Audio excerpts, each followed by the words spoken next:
Good morning, y'all. Welcome back to Lifestyle to Health. It's been a little crazy out there last night. We've had 2 house fires. It snowed again. The roads are slick as could be. So those y'all local folks here in Newport, schools have been closed, both county and city, and the roads are really slick out there. So be careful as you get up and head on to work. How are y'all doing? It's been a full week now, and y'all have done 7 days. How are you feeling? As you look at your numbers, I'm a numbers person. How's your weight? Good morning, Paula. How's your weight doing? Again, today's another day that we're going to test and look and see, take the tape measure and we'll measure around our waist at the belly button. Have you lost anything? Have you lost any inches? Have you lost any weight? Is pain, as you look at those numbers on pain, 0 to 10, are they less? Maybe you started out at a 7 or a 9. Is it at an 8 now? Or is it at a 7? As you look at range of motion, is it doing better? Are your numbers improving? If so, put it down and let us know how you're doing. Again, as we look at a lifestyle program and we look at change in anything, whether it's stopping smoking, whether it's starting a new job, whatever it is that we're making a new change in our life, it can be a challenge. And folks say, well, I'm not making a change in my life. Well, maybe we are with a lifestyle program. As we look at, like today, we'll be talking about diabetes. What causes diabetes? Well, you don't want to just address things from a mask and managing standpoint. You want to get to root cause and fix it. So as we look at root cause of what causes these lifestyle diseases, and many of them are lifestyle diseases, we have to change our lifestyle to take it away. Remember the sandpaper. I'm rubbing my arm with sandpaper. And you come in as a nurse and you say, oh, honey, let me fix that. And you put some medicine on there. And then after you leave, I go to rubbing it again. And then tomorrow you come in and say, oh, honey, it's getting worse. And you put more medicine on there. Oh, yeah, it is. Put more medicine. You put more. And then when you leave, I go to rubbing it again. That's a lifestyle issue. I'm doing this here. I've got to stop that as we make changes in our lifestyle. And it can be simple changes. It could be simple of when we go to bed at night. It could be, are we exercising or not? Many people come in and they don't drink water. I had a guy come in the other day and his joints were just hurting really bad. And the first thing I asked, are you drinking water? And his wife goes, I told you. And he says, why? I said, we have fluid in between our joints. And if we're dehydrated, we don't have as much fluid. And so you need to drink more water. Well, I don't do water. I might drink, and this guy wasn't drinking, he wasn't even drinking a 1 liter. I'm sorry, a 1 water bottle. We've got to have water for our body to run properly. That's a lifestyle issue. So as we make these changes in our lives so that we feel better, so that we live longer, so that we don't have these diseases, or that we can see these diseases reversed, which we'll talk about a disease today that can be reversed. It makes we many times have to make a lifestyle change. And we say, I just don't have the willpower to do that. Well, can we do it? Is there anything we can grab a hold of? Let me share with you. This is James 4:7. James 4:7. And I really find that when I grab onto this issue, trusting in God, it works. Let's read. Submit yourself, therefore, to God. Do we submit ourselves to God? Many folks don't submit themselves to nobody, just submit themselves to themselves. Submit yourselves, therefore, to God. Now, it's kind of like a if-then statement. If you do this, then this will happen. Submit yourself, therefore, to God. Resist the devil, and he will flee from you. And that's good news, y'all. How often are we tempted by the devil to eat this or not do this or have whatever challenges in our life or stress because we think about this, because the devil says, don't forget. If we do 2 things, the devil will flee from us. Look at this. Submit yourself, therefore, to God. So we have to submit ourselves to God. Then it says we got to resist the devil and say, nope, I'm not going to have you. I think that's tremendous as we as we looked at the possibility of improving lifestyle. So let's take a look at diabetes. As we look at diabetes, there's different types of diabetes. There's type 1 diabetes, type 2 diabetes, and did we call them type 1 and type 2? No, we called it adult onset, and we called it juvenile diabetes. Well, why did we change that name? Well, it's because we were adult onset diabetes is what adults get, and juvenile diabetes is what juveniles get. But we started getting juveniles get adult diabetes, and that doesn't work well. You've got a child who is 16, 14, 13, 12 getting adult onset diabetes. Well, they're not adult getting an onset, so the name was changed. So what is the difference? As we look at type 1 diabetes is an issue where you're not producing the insulin. Type 2 diabetes is called insulin resistance, and that's where the body is resisting or the cells, the insulin receptors, are resisting the insulin. So let's look at some physiology and look at why does it happen, the sandpaper, and what can we do to stop doing it, and can it be reversed?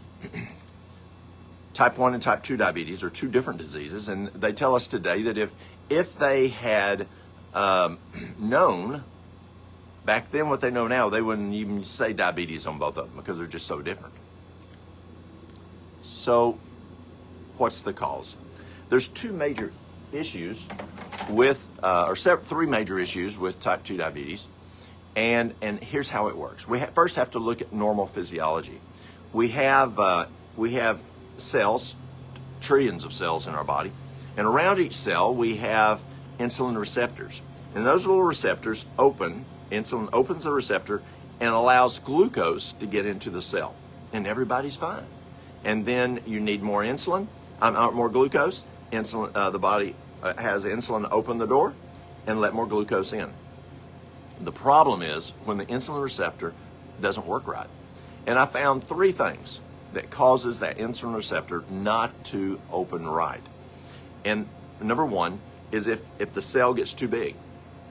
Have you ever in the wintertime, like right out there right now, it is cold. For several, I think it's like 3 days, we won't get above freezing at our home up in the mountain.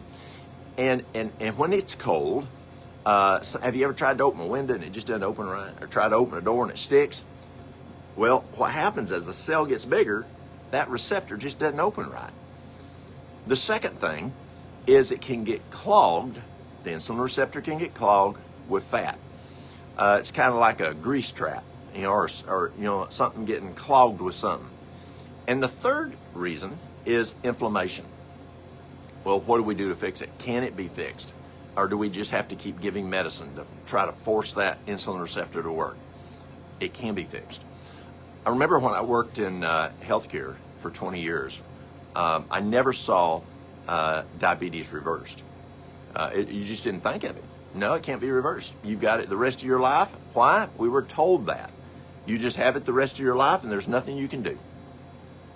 And so we just believed what our professors told us. We believed what the textbooks told us. We believed what whoever told us. Well, as I started doing some looking based on some personal health issues that I had that was able to be reversed naturally, and regular health care didn't fix it, and they told me I was actually going to die from it, I started looking at some other things, and I found that there were places that were reversing type 2 diabetes. And the more I looked, the more interested I was, because I went into healthcare because I wanted to help people get better. And we weren't helping diabetics get better. We weren't helping other diseases many times get better. We were just managing them through pharmaceuticals. So I finally went home to Mary Lou one night, and I gave a book out to y'all for Christmas this year. After reading that book, and after looking at work and what did that book say, and looking at what we were doing at work, I said, we're not doing it right. And I went home and I told Mary Lou, I said, I don't care if I dig ditches. What I'm doing is illegal, but it's not ethical. I'm not really doing what I should be doing. It's what I agreed to when I went into healthcare.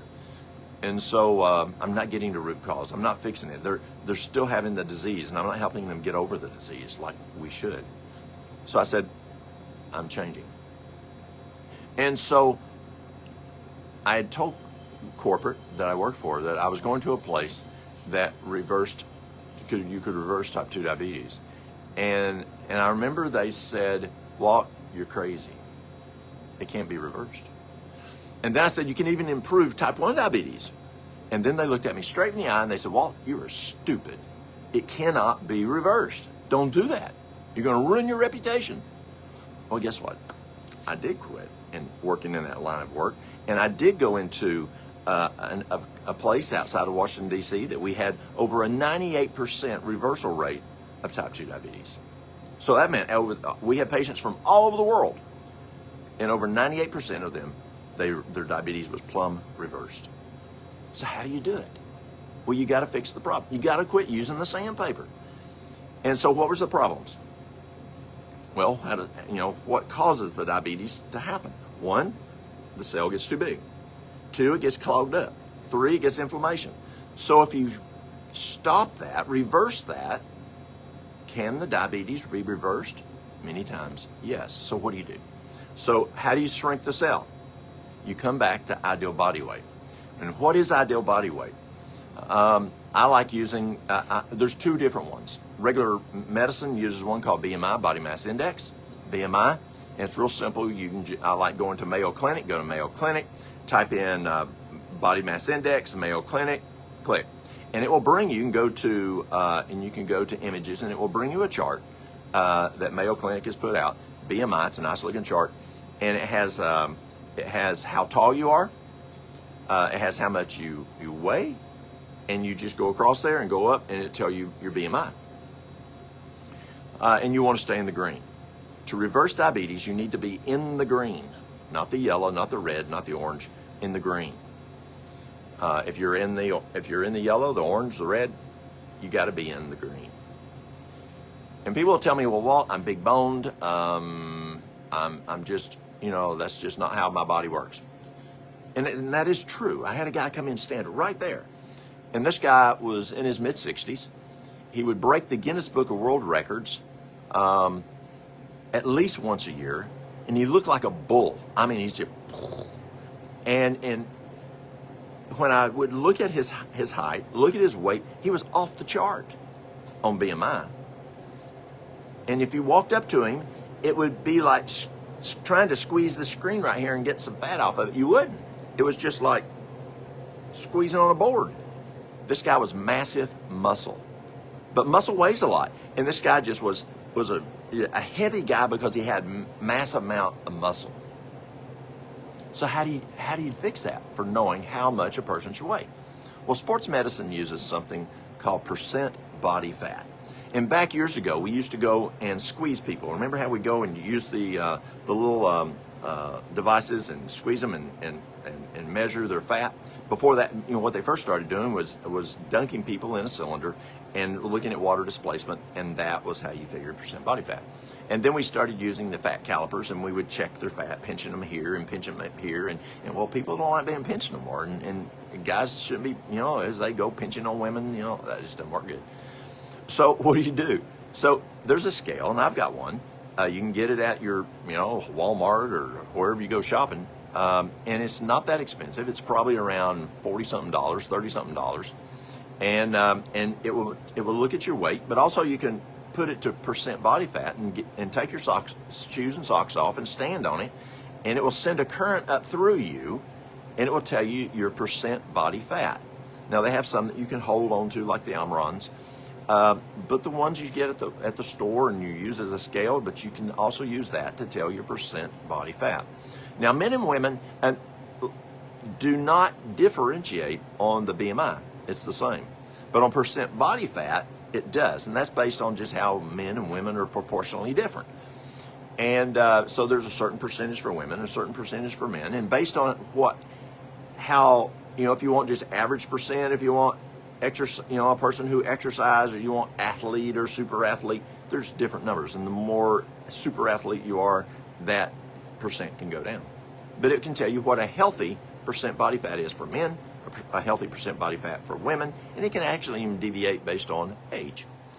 And so if you're not sure what you are, and you say, well, I'm big bone, so I can't use that Mayo Clinic chart, you can just go down to your local gym and say, can I stand on your little scale, or can I hold your arm on and see what my percent body fat is? That will tell you. And that way you can look at how far down is healthy to shrink the cell or shrink the body down. Well, people say, well, I'm not heavy. And type 2 diabetes is just for heavy people. No, it's not. You can be ideal body weight and still have type 2 diabetes because, see, there's still 2 more items. The second item is when it gets clogged up. And so have you ever had a sink get clogged up with food or grease or whatever, and you got to get in there and clean it out for the water to go down again? Well, that's what's happening. It just gets clogged up with like grease or oil or fat. Well, they found that there's 3 major things that will clog that receptor. One is fat, which from oil. If you have, and those of y'all not from here, y'all might say oil, but oil, like it could be vegetable oil even. It can be, whatever type of oil you're using. Now, where I live in the South, we fry everything: maters, taters, ice cream, pickles, cheese, okra. They're even frying Coca-Cola now. They fry ice cream, and if you can't fry it, you pour oil in it. My grandma, when she cooked a pot of green beans, just not a big pot, just a nice pot of green beans for 4 people, she would pour more than 1 cup of vegetable oil in it, and it looked like an oil slick on top of it. And did it taste good? It tasted delicious to my little southern tongue. Would I like it today? No, because 25 years ago, about right now, this month, Mary Lou changed our diet. Why'd she change our diet? Because the doctor said I was going to die. And so we started eating healthier, and I'm here today, and it worked. And so my tongue has changed. My taste buds have changed. But to my little southern tongue, I loved her green beans with all that oil in it. So it can be oil from, whatever kind of oil you use, or if you put lard in there, or fat back, or whatever you're putting in there. The next one is if you put dairy. Does dairy have fat? Absolutely. And so if you do dairy, it can clog it up. Also, does meat have fat? Absolutely it does. So what Dr. Kipner found at Duke University, what Dr. T. Colin Campbell found at Cornell University, and they also found at Cambridge University, if you stop the oil, if you stop the dairy, if you stop the meat, this is really cool.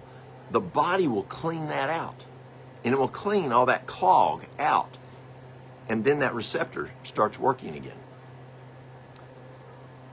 But you got to stop the fat from going in there and reclogging it. So the insulin receptor starts working. So now you shrink the cell, the door will work, and you get rid of the fat, the door will work. But there's a third item. The third item is inflammation. Now, according to Harvard University, the number 1 cause of inflammation in the United States is processed foods. There's a difference in processed foods and whole foods. When you go into the grocery store, and the middle part of the store is mostly processed. You go on the outside where the produce is, well, that's whole foods. And yes, in the middle of the store, you might have the frozen section. And there's frozen, like we have here. You've got mangoes and raspberries and blueberries and blackberries, and there's that frozen. You have some canned things, which are a little processed, but not like the things that are in bags and boxes and that kind of thing. But they found that Harvard found that processed foods are like processed meats. That processed food causes the insulin receptor it causes inflammation, and that inflammation causes the receptor not to work as well. But I don't eat processed foods. I eat good, healthy foods. But I found one. and that is sleep deprivation. They have found that sleep deprivation increases the CRP, C-reactive protein, or it increases, there's a test that we can do called CRP, and increases the inflammation, and that inflammation can cause plaque on vessels and cause atherosclerosis, and it can also increase the inflammation in the body. So as we look at sleep deprivation can increase inflammation, and that then can cause type 2 diabetes.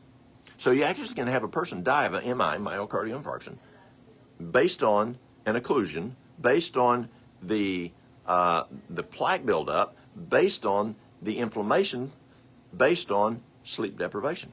Or you can have a person who has type 2 diabetes where the insulin receptor is not working right, based on inflammation, based on what? Sleep deprivation. So there's a number of things that causes inflammation. And so you want to look at those and see, go do a search on what can cause inflammation in the body, and look, do I have these issues? And then you want to remove those. Quit using the sandpaper. And as we do that, as we exercise, as we eat a healthy diet, as we go to bed on time in this program that Duke University put together, Dr. Walter Kempner, as he put this program together, he found that it reduces inflammation and the diabetes would reverse. It's that simple. Now, I mentioned the other day about the timing of eating and can that affect type 2 diabetes and the reversal of type 2 diabetes? And the answer is yes. And I don't remember if I shared this with you or if I shared it with the program in Africa just before I finished this program. I remember when I went to work at the clinic outside of D.C. and I saw that they were feeding folks breakfast and dinner, but they weren't feeding them, mid-morning snack, a mid-afternoon snack, a supper, and an HI snack or hour of sleep snack. I went and told the docs, I said, you have to have all these other meals. And they decided to play with me. I was the director, I was their boss, and they said, why? Just to see what I'd say. Well, I just came out of regular healthcare, and I said, it's the standard of practice.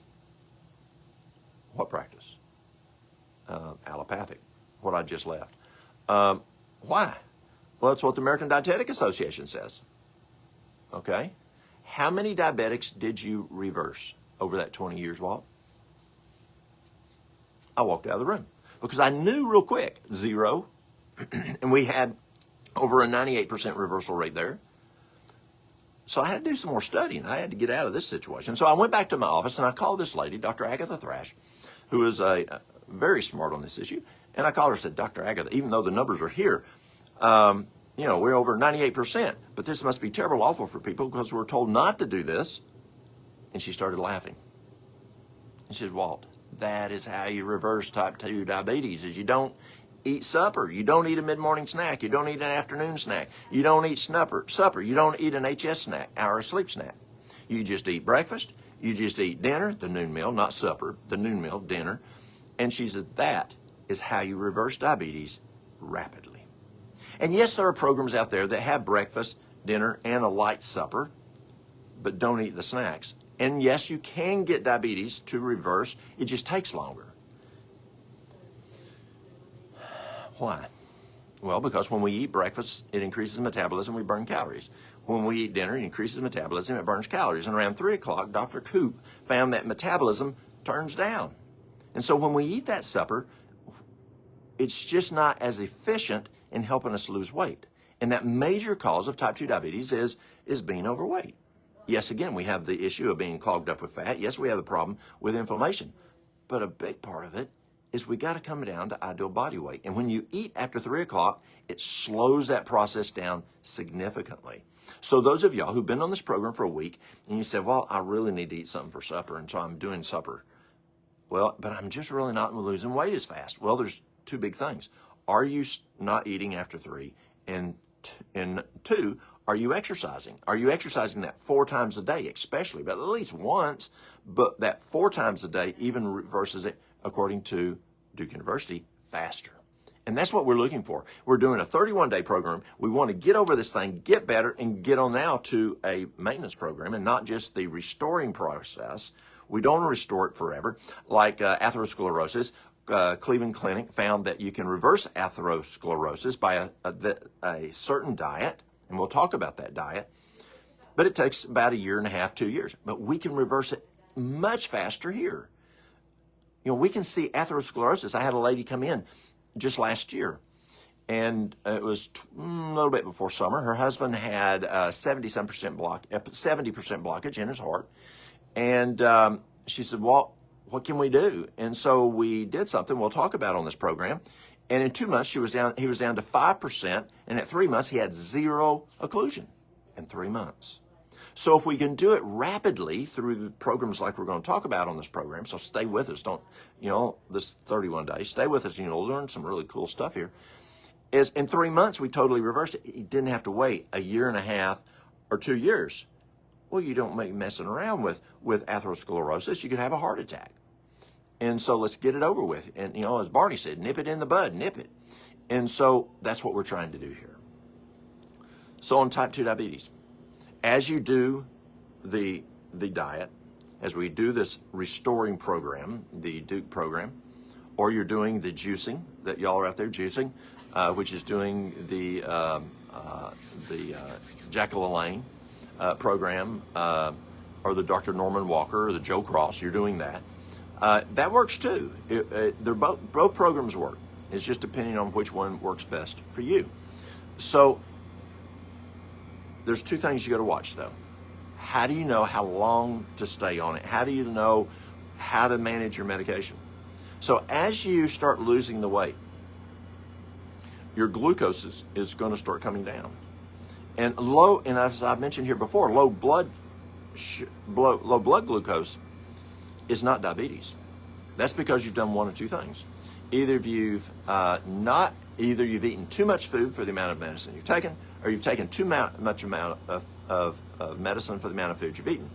And as that weight comes down, as that inflammation comes down, as that reduction of fats in the bloodstream are cut off, well, yes, you get some fat and avocado and some olives and things like that, but I'm talking the bad guys, the oil, the dairy, the meat.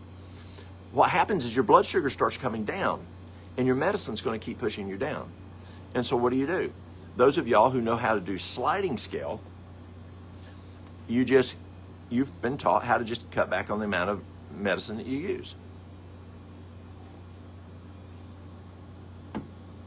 And the same is true for hypertension. You cut back on the meds there. And so if you hadn't been taught to do it, you just call up your healthcare provider and say, listen, I'm doing the program from Duke University, the Dr. Kempner's program, and my blood sugar's coming down. How do you want me to adjust my medication? And your doctor will be glad, or nurse practitioner will be glad to help you with that. But once you have to come in with several things, and then you can say the restoration program is over. 1, your ideal body weight. 2, you have an A1C of 5.6 or less. You have a glucose of 99 or less, and you're not using any medication. Once those 4 things are accomplished, then we move on to from the diabetes specific. You may have another problem we still need to stay on a little longer. But from diabetes, again, what are those for? Your ideal body weight in the green if you use the BMI chart, you're in the green. You have an A1C of 5.6 or less. You've got a glucose of 99 or less, and you're not on any meds. And again, you can work with your physician or your healthcare provider with this. And once you reach that, then we can then go on to the next program, which is the maintenance diet, which is Cornell University. And it's simple, y'all. People will come in and they'll say, well, I've got diabetes. And I go, you can reverse it. Huh? I just want a healthy pill. I don't want to take metformin. Look at the side effects of that stuff. I don't want that. Just give me a healthy pill. Do you want to reverse it? Do you want to have to keep coming here every month buying something for me? Or you just want to reverse it? Get over it. Reduce your risk of going blind. Reduce your risk of going on dialysis. Reduce your risk of a heart attack. Reduce your risk of having your feet chopped off because of diabetic neuropathy and your problems with diabetes and having wounds and whatever. Yeah, I'd like to reverse it. But then let's reverse it. But Walt, how can you be so confident? It's because I have seen this now for right at, well, almost 25 years. If we apply this program, this simple program from Duke University, you can see your type 2 diabetes reverse. We'll talk about type 1 diabetes on down the road. And again, y'all, if you're out there today in our local area, be careful. The roads are slick out there. Take care. I'll see y'all tomorrow.